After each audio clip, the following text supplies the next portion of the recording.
Goeienaand julle of goeiemôre. Hiya, ons hoop dit gaan baie goed. Ja. Baie dankie vir sy eerste gestorven. Is jy alright? Nee, wat ek wel goed gesê, dit jy bedoel opie. Ek het jou lankal vergewe. Wow. Ja. Probleem? Nee, Ek het so gedink.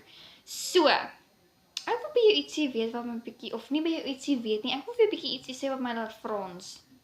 okay.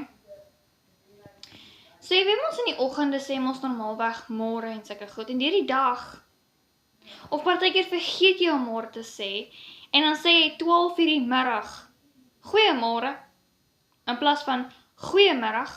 Ek het ook probleem.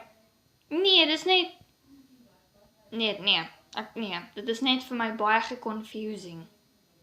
Want ons almal weet jy gaan kerk by jou vriendin, maar partykeer, okay, sorry.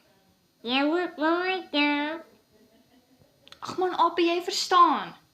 Ek meen, jy sê partykeer in die middag môre en dan in die aand sê jy goeiemiddag en dan die volgende môre dan sê jy weer môre en dan is jy bietjie laat. Ja, wat ek sê, jy pas jou op. Wat?